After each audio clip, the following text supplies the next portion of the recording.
tidur. Saya tetap disuruh latihan, gak boleh tidur. Jam 1 malam saya kabur nekat, itu kan di Taman Safari itu ada rumah di gunung. Itu saya kabur walaupun tuh jalan tuh terjang banget. Taman Safari yang mana, Bu? Taman Safari Cisarua, Bu. Cisarua. Saya kabur dari rumah Pak Frans itu, terjang malam-malam jam 1 saya nekat, padahal itu hutan. Tapi saya nekat, saya nggak takut itu ada setan apa, saya nggak takut. Saya takutnya justru ketangkep sama dia lagi tuh. Akhirnya saya kabur nekat jalan, nggak tahu saya anehnya tuh bisa tembus-tembus pas subuh di Cisarua. Dan Ibu kabur itu sekali lagi sendirian atau bersama teman-teman? Sendirian. Saya cuma sendiri di situ. Dan Ibu belum pernah mencoba kabur sebelumnya? Belum pernah. Saya nekat karena saya udah nggak tahan. Tahun berapa itu kira-kira? Saya nggak ingat juga. Bahkan sampai seperti tidak tahu tahun berapa, berada di mana pun tidak tahu ya? Iya, saya nggak tahu. Betul-betul diisolasi nih, Cak Soleh. Betul. Faktanya memang begitu. Akhirnya kabur pertama. Saya kabur ke Cisarua, terus ada yang nolongin, ada yang kenal sama saya, ada yang nolongin. Kamu mau kemana sih? Warga setempat. Kebetulan orang di situ itu ternyata kerja di restoran Taman Safari. Terus saya dibawa saya lupa namanya siapa, terus cewek pokoknya. Ya udah kamu tinggal dulu di rumah saya, katanya gitu. Ya udah saya tinggal dulu di rumah dia selama 3 hari. Itu juga saya pakai celana pendek sama kaos ya, karena kan kaburnya kan mendadak gitu. Terus tinggal di rumah dia kurang lebih 3 hari. Pas setelah 3 hari saya pikir, saya mau melangkah lagi nih, mau cari ke tempat lain. Saya nggak bisa begini terus ngurung di rumah itu gitu kan, saya takut juga. Terendus keberadaannya. Iya, terus dia ketahuan nih, kasihan yang kerjanya ini kan. Baru saya mau saya melangkah ke rumah itu, keluar dari rumah itu. Ternyata di depan rumah itu udah ada security. Dari? Taman Safari. Dari Taman Safari. Dari mana Ibu Vivi tahu bahwa itu adalah security Taman Safari? Security itu namanya Bapak Odo. Bapak Odo? Iya, orang Ambon, saya ingat tuh. Terus saya dibawa, saya bilang saya nggak mau, saya takut dipukulin. Nggak apa-apa, kamu pulang, kamu dicariin, katanya. Saya takut Pak Odo, saya bilang gitu. Nggak apa-apa, kamu nggak akan dipukulin, katanya. Ya udah saya ikut pulang. Mau nggak mau saya pulang, orang udah ketangkep kan, mau kemana? Mau melari lagi juga kemana? Saya bingung mau tinggalnya di mana. Oke, lalu dibawa kembali? Dibawa ke pos security. Pas sampai di pos security, saya ingat itu ada kepala security namanya Bapak Yanto, ada itunya juga orang security namanya Bapak Dedi di situ. Terus saya dinasehatin, kamu jangan kabur gini-gini, kamu tuh dicariin. Saya sambil nangis, karena saya udah ngerasa ketakutan, udah nggak enak gitu. Terus nggak lama saya dijemput sama Pak Frans sama istrinya. Langsung dijemput oleh Pak Frans? Iya, dijemput, dibawa pulang. Pak Frans ini adalah sekali lagi nama pemilik ya? Pemilik saham Taman Safari Indonesia itu. Terus akhirnya saya dibawa pulang, kan memang saya tinggalnya di rumah beliau ya. Saya tinggal di sana, terus saya dibawa pulang. Saya di jalan juga, saya udah dipukul, langsung ditampar oleh? Gitu. Pak Frans. Langsung oleh Pak Frans sendiri? Kan saya duduk di sebelahnya, istrinya di belakang. Saya suruh duduk di depan. Saya udah gemeteran itu. Bu Vivi, Ibu tadi menyebut Ibu tinggal bersama Pak Frans dan istri, keluarga beliau. Iya. Saya bayangkan di rumah bagus dong Bu, situasinya Bu, perlakuan bagus, makan teratur, sekolah segala macam. Saya nggak disekolahin. Saya tidak disekolahin. Mungkin les di rumah? Nggak ada. Atau diajari oleh Pak Frans sendiri atau istrinya? Saya cuma pernah sekolah itu diajarin sama karyawati itu waktu saya tinggal di orientasi sirkus. Apa yang diajarkan ke Cuman nulis baca aja. Hanya baca tulis? Iya. Selain-lain itu tidak ada? Nggak ada. IPA, IPS, bahasa asing? Nggak ngerti kayak gitu. Nggak mengerti? Nggak ngerti sama sekali. Oke, berarti misi pelarian pertama gagal? Gagal. Berujung pada Ibu ditangkap lalu dipukulin? Saya dipukulin, dibawa pulang, diseret, sampai rumah saya diseret. Diseret? Iya, saya diseret, ditarik dari mobil itu, dibawa ke kantornya. Nggak lama dia ngambil setruman. Alat strum? Setruman panjang itu.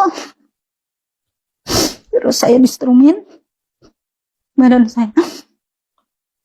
saya disetrumin sampai ke dia nyodor-nyodor ke alat vagina saya.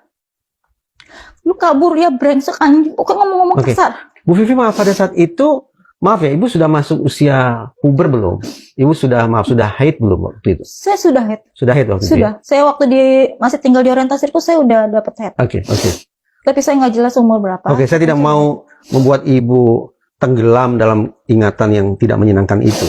Kita lompat ke upaya pelarian diri yang kedua. Saya setelah habis disetrumin itu, saya kan dipukulin. Saya lemas, jatuh. Saya minta ampun, gak boleh bersuara. Pokoknya kalau kita bersuara mah ditambahin lagi, disiksa sama dia. Ketika Ibu disiksa seperti itu, saksinya adalah? nggak ada saksi, cuman saya berdua di dalam kantor itu. Di dalam kantor itu. Ada pasti kedengeran sama asisten rumah tangganya. Istrinya pun pasti tahu karena saya teriak. Ibu masih gitu. ingat asisten rumah tangganya? Saya ingat namanya, tapi saya nggak tahu dia tinggalnya di mana. Baik, baik. Terus saya diseret, saya diangkat, suruh diam, gak boleh ada suara. Saya kan nangis sakit karena Ya. saya tuh udah menggigil, gitu, udah lemes badan saya. Terus saya ditarik, diangkat, rambut saya dijanggut, saya dipukul perutnya, ditendang sampai saya ngompol. Berbagai macam bentuk penyiksaan itu kita simpan, kita lompat lagi. Berapa waktu kemudian sampai ibu memutuskan coba kabur lagi? Enggak, saya masih dari setelah itu saya diseret lagi, saya dipasung selama 2 minggu. Dipasung, saya nggak boleh kemana-mana di rumah. Saya kan tidurnya sama asisten Dipasung rumah itu apa? tangga. Dikasih tali? Di rantai, pakai rantai besar itu. Rantai besar. Saya tidurnya di rantai selama 2 minggu. Itu saya kan tidur. Nggak bisa pipis ke toilet? Pipis saya harus teriak-teriak dulu minta tolong dilepasin. Lalu yang melepaskan siapa? Asisten rumah gitu. tangga. Saya kan tidurnya sama asisten. Terus saya teriak-teriak, tadinya dia nggak mau lepasin karena dia takut. Terus dia telepon dulu, "Bu, ini Vivi mau ke toilet," katanya. Terus baru saya Dikasih izin baru dilepaskan. Iya, kalau saya nggak dilepasin, saya akan pipis sama buang air di situ. Saya bilang. Baru dilepas selama 2 minggu.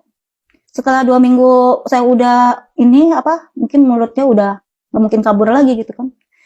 Saya mulai dibebasin, mulai aktivitas seperti biasa. Yaitu? Seperti latihan seperti Latihan biasa, lagi. sirkus gitu, main sirkus lagi, latihan kalau pagi gitu. Terus tapi saya merasa masih tertekan karena saya di sana emang nggak betah gitu kan. Cuma saya bingung mau ngadunya kemana gitu. Sempat pengen ngomong ke pengunjung juga mau minta tolong, tapi saya nggak berani. Kayaknya takutnya orang nggak ada yang percaya sama saya. Terus akhirnya saya sempat latihan silat. Itu ada guru silat saya, terus nggak lama dia bekerja di Taman Safari. Ya, akhirnya saya cerita sama dia gini, saya nggak betah, saya minta tolong, minta dikeluarin dari situ. Akhirnya ditolongin saya keluar dari situ. Dibawa kabur lagi. Terus akhirnya saya dibawa kabur ke Semarang. Oleh orang itu? Iya. Nah, saya dinikahin, dicari-cari itu, saya dicari-cari. Dibawa ke Semarang, saya dicariin, saya bilang saya nggak mau balik lagi, jangan sampai saya balik lagi nih, saya takut, saya bilang gitu. Pasti saya habis kalau balik lagi. Terus akhirnya, ya udah katanya kamu nikah, langsung nikah itu ngedadak itu nikahnya, langsung nikah itu. Oleh guru silat ini dinikahkan? Iya, nikah. Pokoknya nikah. Terus mau nikahnya juga bingung kan, nggak punya identitas. Akhirnya saya dinikahkan pakai wali hakim dan bikin KTP seadanya umur saya. Waktu itu saya juga nggak tahu, dibikinin aja. Sejak itulah nama pun berganti? Nama saya langsung berganti. Dari Vivi? Enggak, tadinya kan saya agamanya Kristen. Ya. Akhirnya saya masuk Islam dulu. Setelah masuk Islam saya baru menikah. Terus akhirnya abis menikah saya nekat lapor karena saya merasa takut. Jadinya saya minta perlindungan sama almarhum itu. Saya butuh ketegasan dari ibu. Berarti sekali lagi ibu tidak tahu sedikit pun ayah ibu kandung? Sama sekali nggak tahu. Suku apa, tinggal di mana, agamanya apa? Nggak tahu. Saya diambilnya aja dari... Ibu tidak pernah bertanya ke Pak Frans? Saya takut. Nggak berani Keseharian bertanya. ibu dengan Pak Frans itu apa? Berbincang-bincang layaknya orang tua dan anak? Nggak pernah. Tidak pernah berbincang-bincang? Takut, dan mukanya juga takut. Kalau di rumah juga kalau ketemu gitu serem. takut. Yang melakukan kekerasan terhadap Ibu Vivi hanya Pak Frans? Waktu di sirkus, Frans sama Pak Jansen. Mereka adik-beradik itu? Yang sering nyiksa. Jadi mereka melakukan kekerasan atau penyiksaan itu tidak dengan menggunakan tangan orang lain atau tangan karyawan ya, tapi mereka sendiri? Iya. Atau karyawan lain juga melakukan? Enggak. Memang dari mereka juga selain mereka ada senior, misalnya guru gitu, tapi enggak separah. Baik. Enggak itu.